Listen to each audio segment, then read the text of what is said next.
네, 제가 이 고난주간까지 다 생각해서 7주의 과정을 딱 준비한 거예요. 그래서 이번 주까지 딱 하고 다음 주에 부활절 설교를 딱 하더라고요.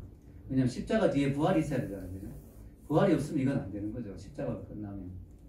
자, 우리가 다시 보는 십자가 시리즈 오늘 7번째인데요. 제목이 뭐예요? 세상 속의 십자가. 바로 증거하는, 십자가를 증거하는 삶을 살아야 된다 하는 것입니다. 우리는 세상으로부터 부름받은 사람들입니다. 그래서 에클레시아, 교회라는 뜻이 불러 모았다라는 뜻이죠. 세상 속에 살다가 세상 사람과 똑같이 살다가 세상적인 방식으로 살다가 세상의 가치관을 따라서 살면 어떻게 가요? 어디로 가요? 지옥으로 가는 거예요. 그래서 하나님 우리를, 세상 속에 있는 우리를 불러서 이렇게 모으셨어요. 우리를 하나님 백성 삼고 천국 백성 삼고 우리의 데스티니, 영원한 목적지를 바꾸기 위해서, 지옥이 아닌 천국으로 바꾸기 위해서, 마치 애굽에서 백성들을 불러내어서 가나안으로 데려가듯이 하나님 우리를 세상 속에서 불러내셨습니다. 그런데요, 그게 끝이 아니죠. 그게 끝이 아니죠. 왜요? 우리가 세상 속에서 불러내서 하나님을 믿게 돼서 우리가 해야 될 일이 뭐예요? 다시 세상 속으로 들어가야 돼요. 왜냐하면은 세상에 있는 사람들은, 내 살아가는 가족, 친척, 친구, 한국민들, 조선 사람들, 하나님이 없으면, 십자가 없으면 소망이 없기 때문에 다시 그들에게 들어가야 됩니다. 제가 참 감동적인 이야기를 들었어요. 탈북자들이 탈북에서 중국에서 떠돌다가 공안에 잡히기도 하고 고생을 많이 하는데, 아주 참 다행인 것은 선교사님들을 만날 때가 아주 축복이죠. 선교사를 만나면 지켜주고 보호해주고 또 먹을 것을 주고 무엇보다 성경을 가르쳐주고 예수님을 가르쳐주고 복음을 가르쳐줍니다. 그럼 이제 살 길이 열린 거예요. 그럼 이제 잘 준비해서 한국으로 들어오면 되는데, 어떤 탈북자는 다시 북한으로 들어간다. 들어가면 죽는 거예요. 특히 성경을 가지고 들어가면. 성경을 가지고 들어가는 거예요. 왜 들어가냐 하면, 제가 안 이 복음을 어떻게 제가 혼자 믿겠습니까? 내 부모님, 내 친척, 내 형제들은 지금 북한에서 지옥 같은 삶을 살다가 지옥으로 가는데 저는 죽어도 좋습니다. 저는 들어가야 됩니다. 그래서 들어가는 사람들이 있대요. 그 잡혀서 정말 고문당하고 죽는 경우도 많고. 우리가 세상 속에서 부름받았어. 구원을 받았지만 우리는 다시 복음을 들고 세상으로 들어가야 됩니다. 그래서 우리 십자가의 결론은 뭐냐? 7가지 시리즈의 결론은 뭐냐? 우리 십자가가 우리 혼자 은혜 받고 아멘 할렐루야로 끝나는 게 아니라 세상으로 다시 십자가를 가지고 들어가야 된다. 십자가를 증거하는 삶. 아멘? 그게 바로 마지막 십자가의 완성입니다. 이걸 위해서 우리는 이 십자가가 얼마나 중요한가를 알아야 됩니다. 십자가 없이는 소망이 없다는 걸 알아야 됩니다. 이 십자가에 대한 확신을 가져야 됩니다. 읽은 성경 말씀에 바울이 뭐라고 이야기합니까? 다시 한번 읽어볼까요? 위에 주보에 제일 위에 내가 복음을 부끄러워하지 아니하노니 이 복음은 모든 믿는 자에게 구원을 주시는 하나님의 능력이 됩니다. 먼저는 유대인에게요, 그리고 헬라인에게로다. 바울은 복음을 부끄러워하지 않는다고, 복음을 자랑스럽게 여긴다고, 복음에 대한 확신이 넘쳤습니다. 왜? 복음에 무엇이 사람을 구원할 수 있겠느냐? 복음은 사람을 구원하는 능력이 있기 때문에 내가 이 복음을 너무나 자랑스럽게 생각한다. 우리도 이 확신이 있어야 돼요. 이게 있어야 복음을 들고 나갈 수가 있어요. 내가 갖고 있는 것에 대한 확신이 있어야 이걸 내놓을 수가 있죠. 자, 여러분, 교회와 세상, 교회가 세상 속으로 적극적으로 찾아가야 하는 이유는, 이 세상은 하나님 없이는 무엇이 없기 때문에? 소망이 없기 때문에. 여러분, 이 세상을 지금 보잖아요. 하나님 없이 소망이 있습니까? 소망 없습니다, 여러분. 소망이 없어요, 이 세상에. 이 세상에 과학이 발전하고 의학이 발전하고 문명이 발전하지만요, 이 세상이 더 고통 가운데 있죠. 우울한 사람들은 더 늘어나고 자살하는 사람들은 더 많이 늘어나고 경제적으로 공황이 오고 사람들의 마음이 더 각박해지고 자기 중심적인 삶을 살면서 사람들의 마음속에 사랑이 사라지고 가정이 깨지고 고통이 오고, 세상이 왜 이렇게, 분명히 문명은 더 발전하는데 왜 이렇게 더 살기 힘든 세상이 자꾸 되고 있느냐? 그것은 왜 그럴까요? 그것은 이 세상의 정말 근본적인 문제에 대한 답을 모르기 때문에, 엉뚱한 데서 자꾸 답을 찾기 때문에. 인류의 역사를 보면요, 특히 이제 18세기, 19세기, 20세기 쭉 거치면서 보면은 사람들이 인류의 답, 인간의 문제에 대한 답을 엉뚱한 데서 찾은 경우가 많았어요. 어떤 사람은 교육이 답이다. 사람이 몰라서 그런 거고 무식해서 그런 거니까 잘 가르치고 교육을 많이 시키면 이 세상은 너무나 좋아질 거다. 많이 배우고 똑똑하고 많은 것을 알고 사람들이 문명화되고 지식이 많아지면 세상은 정말 좋아질 거다라고 생각해서 교육의 힘을 믿었던 때가 있었어요. 근데 여러분, 그 교육의 힘, 그게 다른 말로 하면 인간의 이성이거든요. 인간의 이성을 아주 높이 샀던, 근대주의 시대죠. 그게 바로 인간의 이성을 대단히 높이 샀던. 왜냐하면 인간이 보니까 되게 똑똑해요. 과학이 발전하고 산업이 발전하고, 야, 인간이라는 존재가 정말 대단하고 똑똑하구나. 이 인간들이 이렇게 공부하고 연구하고 노력하고 열심히 지식을 쌓으면, 이 지식이 폭발하면 유토피아를 만들 수 있겠구나. 지금으로 치면 컴퓨터가 발전하고 AI가 나오고 인공지능이 대처하고 모든 걸 다 하면 이 세상이 정말 완전하게 행복해질 거구나. 이렇게 생각했는데 아닌 거예요. 과학이 발전함에 따라 부작용이 많이 생기죠. 인간 소외 현상도 생기죠. 또 뭐요? 그 충격적인 건 뭔지 아세요? 1차 세계대전, 2차 세계대전이 무식한 사람들이 일으킨 전쟁이 아니에요. 독일이 유대인들을 600만을 학살했잖아요. 독일 사람들이 무식한 사람들이 아니에요. 저리 아프리카에 정말 옷도 제대로 안 입고 다니는 그런 무식해서 막 종족을 죽이는 그런 사람들이 아니에요. 음악을 사랑하고, 문학을 사랑하고, 철학을 사랑하고, 많이 배우고, 교양인이고, 그 똑똑한 독일 사람들이 눈 하나 깜짝하지 않고 유대인들이 600만 명을 죽이는 걸 보면서 사람들이 충격을 받는 거죠. 많이 배우고, 문명이 발달하고, 지식이 많아지고 한다고 인류에게 구원이 오는 게 아니구나 하는 거죠. 그러니까 또 어떤 사람들이 이야기합니다. 그게 답이 아니야. 경제야. 문제는 경제야. 사람들이 소외되고 고통받는 게 돈이 없어서 그래. 그러니까 모든 사람에게 똑같이 나누어주고 골고루 나누어주고 평등화가 이루어지면 계급 투쟁, 그죠? 많이 배운 사람들 뺏어가지고 다 똑같이 나누어주고 하면 이 세상은 행복해질 거야. 그게 바로 공산주의 이념이죠. 경제 문제를 해결하면 돼. 그래서 공산주의를 실험해봤어요. 소련도 실험했고 중국에도 실험했고 북한에도 실험했고 또 유럽에 공산주의 국가들 많잖아요. 실험해봤어요. 이론적으로 그렇듯해요. 다 똑같이 빼서 나눠가 똑같이 막 잘 먹고 잘 살자. 근데 해보니까 전부 거지 되는 거예요. 왜냐하면 어차피 내가 열심히 일해서 돈을 모아도 다 뺏기는데 누가 열심히 하겠어요. 그러니까 발전이 안 일어나죠. 거기다 또 위에 있는 사람들 상위 한 10%는 자기가 다 차지해. 90%는 자기가 먹고 10%만 나눠줘. 인간의 욕심이 있잖아요. 이게 안 되는 거예요. 해보니까 안 되는 거예요. 이번에 그 바이러스 문제를 보면서 우리가 중국이 얼마나 세계 경제 1위 국가인데 공산주의 국가라는 게 얼마나 문제가 있다고 우리가 알게 됐죠. 언론이 통제가 되고 아무것도 이루어지는 게 없고 전부 거짓말하고 속이고 아니 공산주의가 아니라는 거죠. 이게 답이 아니라는 거죠. 그럼 자본주의가 답이냐?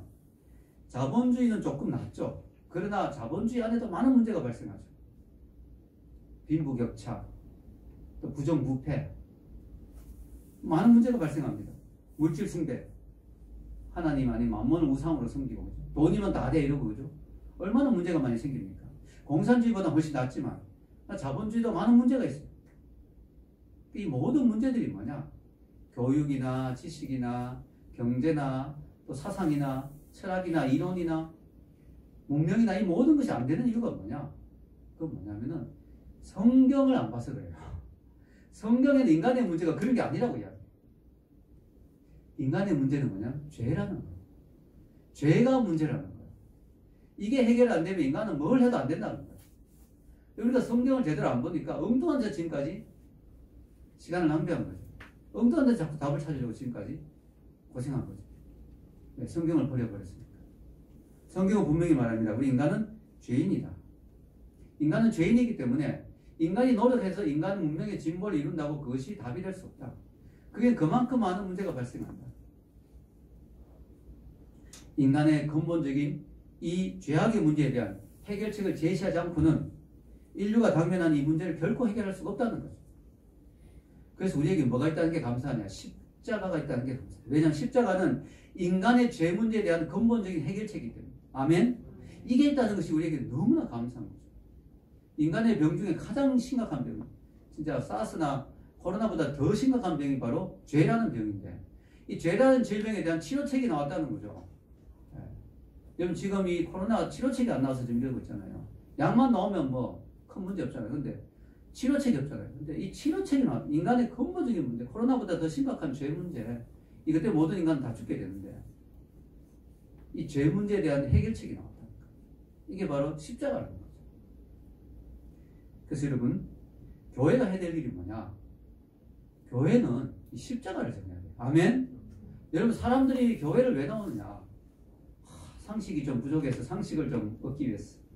세상 돌아간 이야기를 좀 들어야지. 철학이 좀 부족해, 철학적인 이야기를 좀 들어야지. 경제에 관해서 목사님의 한 또 고견을 들어야지. 이런 게 아니라는 거죠. 여러분, 이 세상에 전문가들이 얼마나 많은지 몰라요. 여러분, 요즘 유튜버도 있잖아요. 경제에 대해서 막 기가 막히게 강의하는 사람도 많습니다. 철학에 대한 강의, 상식에 대한 강의 얼마나 좋은 게 많지. 책도 많고. 그거 들으려고 교회 오는 게 아니에요. 목사님들이 착각하면 안 돼요.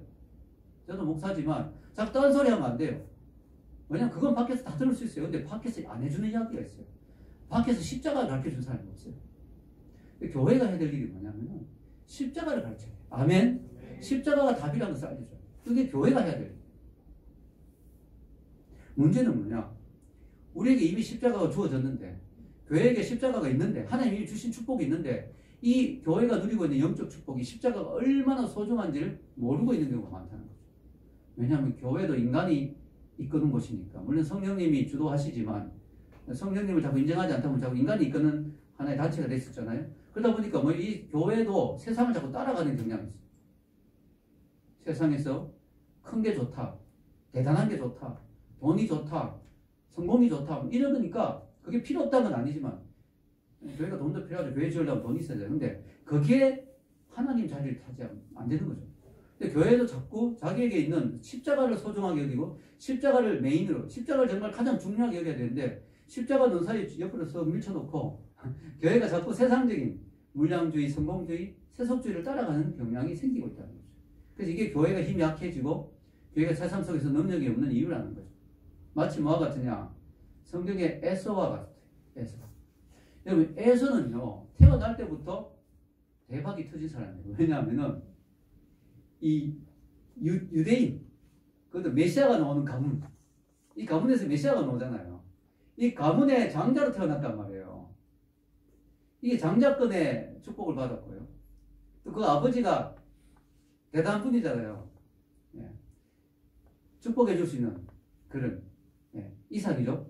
이삭이 축복을 받을 수, 이삭의 축복을 받을 수 있는 이런 엄청난 가문에 태어났는데 뭐예요? 자기에게 있는 이 장자권의 소중함을 몰랐다는 거예요. 그래가지고 사냥하고 왔는데 배가 고프니까 야곱은 이 장자권의 축복을 아는 거예요. 이걸 아는 사람이 있고 모르는 사람이 있다는 거예요. 야곱이 좀 야비한 부분이 있지만 야곱의 대단한 부분은 이걸 볼 수 있는 눈이 있다는 거예요. 영적인 거예요. 이 장자권 축복 내가 너무 누리고 싶은데 형은 저걸 너무 하찮게 생각하는데 팥죽 한 그릇을 딱 내미니까 형의 대답은 이거예요. 형, 이거 먹고 장자권 나한테 넘기면 안 될까? 형이, 야, 배고파 죽겠는데 그딴 장자권이 무슨 필요하냐? 야, 축복권이 밥 먹여주냐? 그거 뭐 내 손에 들어온 게 없잖아요. 그죠? 영적인 거니까. 장자권, 축복권 이런 거는 뭐 눈에 보이는 검은 보화가 아니거든요. 앞에 있는 따뜻한 음식이 아니잖아요. 야, 배고파 죽겠는데 그딴 장자권이 무슨 소리냐? 너나 가져라. 밥이나 달라. 하찮게 여기는, 우습게 여기는 거죠. 이런 사람을 보고 하나님이 뭘 하시느냐? 탄식하시는 거예요. 팥죽 한 그릇 잘 먹고 나가는 에서의 뒤통수를 보면서 하나님이 뭘 하시느냐? 망령된 자. 읽어봅시다. 여기. 음행하는 자와 혹 한 그릇 음식을 위하여 장자의 명분을 판 에서와 같이 망령된 자가 없도록 살펴라. 이게 성령의 탄식이에요. 에서의 뒤통수에 망령된 자. 참 한심한 자. 참 안타까운 인생이다. 자기에게 이미 주어진 그 축복을 모르고 그걸 발로 차고 나가다니, 팥죽 한 그릇에 그것도 바꿔먹고 나가다니, 한심한 놈이다. 이렇게 하는 거죠. 영혼을 누리는 사람 참 많습니다. 그죠?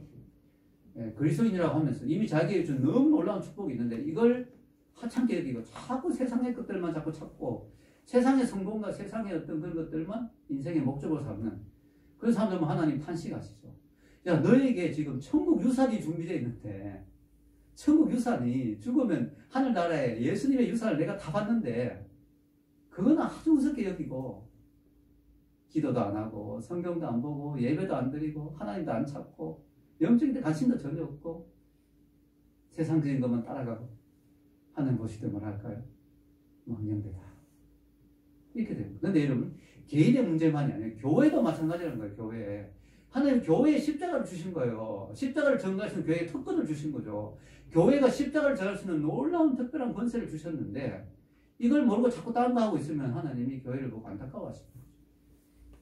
여러분, 세상 사람들에게 이야기해야 됩니다. 교회는 당신들 세상에서 파티하고 즐거워하는데 그 끝이 뭔지 아느냐.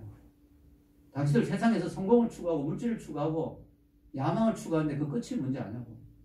하나님 이번에 잠깐 맛보게 해주셨잖아요. 코로나. 이거 아무것도 아니더라는 거 해보니까. 유럽이 문명사회라고 우리는 대단하신 건데 뭐 아무것도 아닌 거예요. 이거 막. 우리가 추구했던 야망과 이런 것도 별거 아닌 거예요. 이 죽음 앞에서 아무것도 아닌 거죠.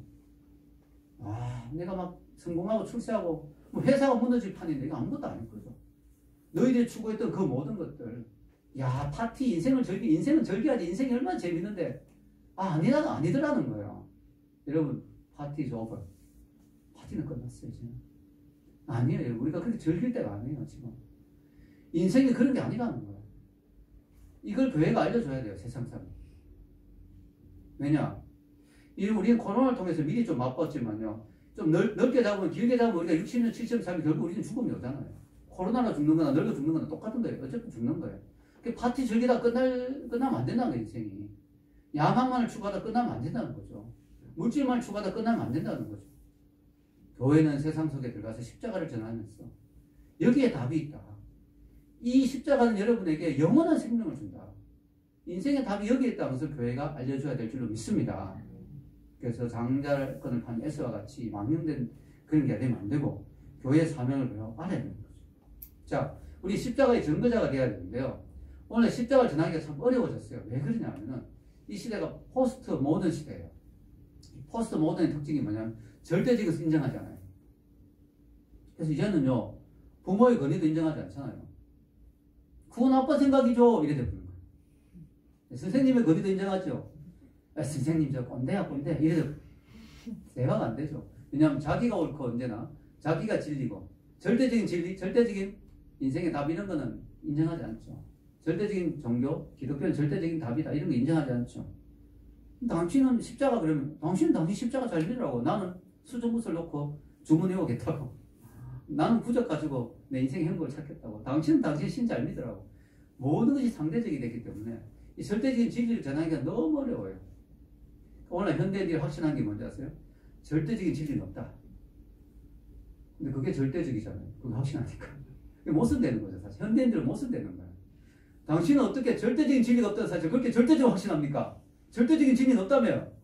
이렇게 할 말 없어요, 현대인. 자, 여러분. 그래서 복음을 전하기가 참 어렵습니다. 그럼에도 불구하고 우리는 복음을 전해야 된다. 왜냐? 디모데전서 2장 4절 읽겠습니다. 하나님은 모든 사람이 구원을 받으며 진리를 아는 데 이르기를 원하시느니라. 하나님이 모든 사람이 구원을 받기를 원하신다. 그래서 모든 사람에게 전해야 된다는 거예요. 그럼 어떻게 전할 수 있을까요? 오늘 제가 두 가지를 적어 놓았죠. 말과 삶으로. 두 가지 다 필요해요. 말로도 전해야 되고 삶으로도 전해야 됩니다. 그죠? 다른 말로 하면 일단 다가가는 노력을 멈추지 않아야 돼요. 다가가는 노력. 다가가야 돼요. 다가가야 돼요. 왜냐하면 안 다가가면 전할 수가 없잖아요. 물론 지금은 거리두기. 그래서 메일로, 이메일, 또 카톡, 문자 너무 좋은 거 많잖아요. 지금 집에서 사람들 할 일 없어서 지금 막 누워 있습니다. 넷플릭스도 보고 이러면 그때 뭐요? 기독답 TV 뭐 이런 거 보내주고 자꾸 다가가야 돼 자꾸. 그리고 이제 코로나가 좀 끝나면 자꾸 만나야 돼요. 만나가 밥도 사주고 차도 사주고 하면서 자꾸 대화하고. 왜냐면 예수님이 그렇게 했거든요. 예수님이요 세상 사람들에게 자꾸 들어갔어요. 세리에게도 찾아가고 창녀도 만나고 사람들 자꾸 만나고 소외된 사람들 만나고 문둥병자에게도 찾아가고 예수님 자꾸 만나고 찾아가고. 근데 여러분 우리가 조심해야 될 게 있어요. 뭐냐면은 친구에게 전도하기 위해서 야 만나자 이거 술집에서 만나 같이 술 마셔버리면 안 돼. 어쩔 수 없이 술집에서 만나야 될 상황이 되면 나는 콜라 마셔야 돼요. 왜냐하면은 이게 세속화될 필요는 있죠. 세상 사람들 속에 들어가야 되지만 거룩한 세속화라고 합니다. 유식한 말로 거룩한 세속화가 돼야 돼요. 즉 세상 속에 들어가긴 들어가야 되는데 내 거룩함을 잃어버리면 안 돼요. 왜 그러냐면 여러분 성경에 이런 말 있죠. 소금이 맛을 잃어버리면 쓸데가 없다. 여러분 소금이잖아요. 짠맛. 기독교인의 그 디그니티, 기독교인의 그 품위, 기독교인의 경건함, 기독교인의 그런 영적 정체성은 유지해야 되는 거야. 여러분 얼마든지 세상 속으로 들어가도 돼요. 예, 술집에 찾아가도 돼요, 친구는. 그러나 그 그 디그니티를. 근데 만약에 내가 그걸 유지할 자신이 없으면 그런 데서 만나면 안 돼. 교회에서 만나자 이래야지. 야, 교회에 와서 교회에서 만나자 이래야지. 여러분, 우리 어디 가든지 문제는 안 돼. 그럼 내가 그걸 지킬 수 있어야 돼. 품위. 영적. 세속화가 돼야 되는데 세상 사람 만나야 되니까 거룩한 세속화. 예수님 이걸 너무 잘했어요. 세리도 만나고 창조도 만나지만 예수님은 타락 안 했어요. 그래서 만나서 그들에게 전해야 되는 두 가지 방법. 말로 전하고 삶으로 전한다. 자, 첫째 말의 증거죠. 자, 만나자마자 다짜고짜 막 기관총 쏘듯이 막 신학을 막 이야기하면 안 돼요. 시기에 대해서 내가 이야기해볼게 들어봐 이러면서 너무 다짜고짜 막 이렇게 하면 돼. 너는 죄인이야 뭐 이렇게 다짜고짜. 우리가 처음에는 부드럽게 해야 되죠. 그러나 어느 순간이 되면 그 사람이 물어볼 때가 있어요. 너의 마음에 이 힘든 상황에서 이 경제가 어렵거든. 너는 마음에 기쁨이 있는 것 같아. 그 이유가 뭘까? 야, 다 죽겠는데 너는 마음에 소망이 있는 것 같아. 그 이유가 뭐지? 여기 나오죠, 성경에. 베드로전서 3장 15절 읽겠습니다. 너희 마음에 그리스도를 주로 삼아 거룩하게 하고 너희 속에 있는 소망에 관한 이유를 묻는 자에게 대답할 것을 항상 준비하되 온유와 두려움으로 하고. 항상 준비되어 있어야 돼요. 알겠습니다. 여러분, 항상 준비되어 있어야 돼요. 누군가 여러분 옆구리 콕 찌르면서 야, 복음이 뭐야? 야, 십자가가 뭐야? 야, 예수님이 누구야? 야, 천국 전자 진짜 있어? 야, 우리 죽으면 어떻게 돼? 이렇게 물을 때 야, 인생의 소망은 뭐야? 야, 이거야. 말할 수 있어요. 준비되어 있어야 된다고, 여러분이.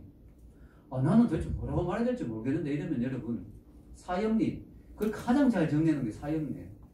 사형리를 여러분이 머릿속에 어느 정도 가지고 있고, 머릿속에 늘 자신이 없으면 사형리 쩌면하거든요. 주머니 속에 아니면 가방 속에 넣어 다니세요. 아니면 여러분 당황스러우면 유튜브 바로 들어가면 사형리 바로 설명 나옵니다. 그럼 친구가 같이 유튜브 보면 돼요. 야, 사형리 이거야. 이게 바로 기독교 복음의 핵심이야. 5분이면 되죠. 여러분 모를까봐 제가 다시 정리해놨어요. 4가지 뭘. 아주 간단해요. 이게 성경 66권을 핵심적으로 요약한 거예요. 제1원리, 하나님은 당신을 사랑하십니다. 친구가 야, 복음이 뭐야 할 때? 아, 복음은 하나님에 관한 거야. 하나님 너를 너무너무 사랑하셔. 너의 인생에 놀라운 계획을 가지고 있어. 너를 축복하기를 원하셔. 그런데 제2원리, 너는 그걸 마음에 못 느낄 거야. 왜 그러냐면 죄 때문에야. 너만이 죄인이 아니고 나도 죄인이고 우리 인간이 죄인이었어. 죄가 우리와 하나님 사이를 가로막고 있어. 그래서 이 하나님이 죄에 빠져 하나님의 이 사랑을 우리는 알지 못하는 거야. 그럼 어떻게 해야 돼? 하나님 솔루션, 답을 주셨어. 이 문제를 해결할 수 있는 방법을 주셨어. 그게 사무엘리에 있어. 바로 이 문제를 해결한 방법이 누구예요? 예수 그리스도예요. 예수 그리스도가 와서 하나님 우리 사이를 다시 연결하셨어. 죄로 인해서 끊어진 우리 사이를 다시 회복시키셨어. 근데 이걸 아는 것은 부족해. 제4원리. 예수님 마음에, 너의 마음에 지금 영접해야 돼. 아, 그렇구나. 지금 영접 기도할래? 응. 그럼 기도합니다. 예수님, 제 마음에 들어와 주세요. 저를 위해 죽으심을 감사합니다. 이제 예수님 원하시는 삶을 살겠습니다. 예수님의 이름으로 기도합니다. 아멘. 그럼 한 영혼을 구원하는 일이 일어나는 거예요. 아멘. 그럼 억지로 강요해서 영접하면 그거는 아니죠. 근데 성령님 마음에 감동을 주신 사람이 마음이 열려서 복음에 대해서 듣고 영접하려고 영접하면 그때 구원이 일어나는 거예요. 아멘. 여러분, 이거 여러분 가지고 있어야 돼요. 누가 복음에 대해서 물어봐도 대답할 수 있어야 돼요. 이 준비되어 있어야 돼요. 제가 전에 이야기했잖아요. KTX 타고 한동대 가는데 옆자리에 어떤 여자분이 앉아있어가지고 갑자기 대전까지 갔는데 감동을 주셔가지고 전화라 그래서 말을 걸었어요. 그래가지고 전했는데 막 듣는 거예요, 이분이. 그래서 사형리의 내용들을 쫙 전하니까요.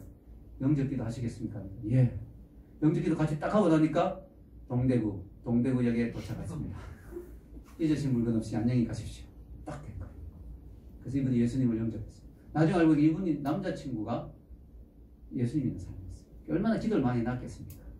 그래서 제가 그 영혼을 구원하는 데 쓰임 받은 거죠. 딱 준비되어 있어야 돼요, 여러분. 딱 준비되어 있어야 돼요. 자, 그런데요, 이 말로만 하는 것은 한계가 있죠. 왜냐하면 오늘 현대인들은 마음이 아예 닫혀 있어요. 마음밭을 예수님 이야기했잖아요. 마음밭이 4가지가 있다고. 근데 좋은 밭이 별로 없어요. 요즘 현대인들의 밭이 대부분 딱딱해요. 특히 기독교 복음에 대해서는 딱딱하게 굳어 있어요. 왜냐? 기독교에 대해서 안 좋은 이야기를 많이 듣고 또 뭐 댓글들이나 인터넷에 이런 데 기독교에 대해서 부정적인 이야기들이 많고 요즘 또 특히 막 교회 뭐 예배드린다고 막 안 좋게 말하고 뭐 이러니까 기독교에 대해서 사람들이 마음이 많이 닫혀 있어요. 그럼 삶으로 복음을 전하는 게 뭐냐면은 그들에게 사랑과 친절과 은혜를 베풀어서 그들의 마음이 열리게 하는 거죠. 즉 딱딱한 마음을 기경하는 거. 마음밭을 부드럽게 만드는 그 과정이 뭐냐? 그 작업이 삶으로 복음을 전하는 거예요. 그래서 여러분들이 기독교인이라는 정체성을 드러내고 그들에게 섬기고 헌신하고 사랑을 베풀고 잘해주고 친절하게 하고 힘들 때 도와주고 마음을 열면 어느 순간에 그들이 뭐예요? 야, 너 왜 이렇게 나한테 잘해줘? 나 예수님 때문이지. 그럼 예수님이 뭐야? 누구야? 그럴 때 말로 전하는 거예요. 그래서 여러분이 먼저 삶으로 그들에게 다가가는 거예요. 자꾸 처음부터 말로 전하려고 하지 마세요. 그럼 거부감 생겨요. 듣기 싫어. 심지어 너나 잘하세요. 이렇게 되는 거예요. 그러니까 우리가 말없이 섬기는 거예요. 조용히 섬기다가 그들의 마음은 열리면은 복음을 전하는 거예요. 그 삶으로의 전도가 필요한 거예요. 그러니까 성경에 오늘 베드로전서 좀 전에 읽은 3장 16절 읽었잖아요. 예, 그 3장 15절, 16절 읽었죠. 15절 읽었죠. 그죠? 예. 이제 16절 읽어야 됩니다. 읽겠습니다. 시작. 선한 양심을 가지라. 이는 그리스도 안에 있는 너희의 선행을 욕하는 자들로 또 비방한 일에 부끄러움을 당하게 하려 합니다. 여기 보면 베드로전서 3장 15절은 말로 전하라 그랬잖아요. 16절에는 선한 양심을 가지고 선행을 하라는 거예요. 그러니까 말과 삶이 같이 가야 되는 거죠. 여러분, 만약에 초대교회 때는 참 삶이 따랐죠. 여러분 보시면 그 사도행전에 보시면 은혜 받고 사람들 어떻게 해서 자기 걸 막 다 내놓았잖아요. 그래서 막 공평한 사람이 아무도 없게 이게 자발적 공산주의거든요. 이건 성공했어요. 왜냐하면 이건 자원에서 하면은요 이런 문제가 안 생겨요. 공산주의는 억지로 빼앗아가지고 하니까 빼앗긴 사람도 억울하고 또 빼앗은 사람이 자기가 다 가지고. 근데 이 기독교의 이 공산주의의 원형인데 그죠? 함께 다 나누는 커뮤니티 같이 이거는 뭐냐면 자발적으로 하고 또 사도들이 그걸 관리하는데 사도들이 입마에 포켓 안 하잖아요. 사도들이 막 빼먹고 안 하잖아요. 그러니까 다 공평하게 나눠주고 하니까 정말 천국이 임하는 거예요. 삶으로 섬겼어요. 근데 이게 이제 좀 지나면서 기독교인이라는 이름을 가졌는데 더 귀 안 되는 경우가 많이 나오기 시작했어요. 십자군 전쟁도 있었고요. 뭐 마녀 재판도 있었고요. 그 다음에 노예 제도 이런 것도 기독교인들도 많이 했거든요. 노예를 막 부리고 뭐 성경에 보면 말 안 듣는 종원도 때리고 이런 표현들 가지고 막 노예 막 때리고 막 성경을 이상하게 인용하고 그 다음에 그 미국에도 하나님이 세우신 축복된 나라 미국이잖아요. 기독교 복음으로 세워진 나라지만 초창기 원주민들 막 많이 죽였어요. 이건 미국이 정말 회개하고 반성해야 될 부분이죠. 이런 것들. 또 스페인에서도 선교사 막 파송하면서도 거기에 사람들을 막 학살하고 또 유럽에서도 선교사 보내면서 노예를 막 잡아오고 영국 같은 나라거든요. 노예선에 막 실어오고 존 뉴턴이 노예선 선전하다 나중에 회개하잖아요. 이런 일들이 많았어요. 심지어는요 노예선 이름 중에 선한 예수님의 배 이런 노예선도 있었어요. 기가 막히죠. 그 안에 지금 노예들이 짐짝처럼 들어가서 죽으면 막 십자가를 바다에 던지고 이런데 그 노예들을 짐짝처럼 싣고는 그 배 이름이 선한 예수의 배 뭐 이런 거. 노예들이 그걸 알면 얼마나 시험 들겠습니까? 여러분 정말 안타까운 건요. 기독교인들이 삶으로 잘못한 게 너무 많았어요. 간디도 그랬잖아요. 간디도. 기독교인들에게 너희들이 예수님처럼만 살았다면 난 벌써 예수 믿었을 거다.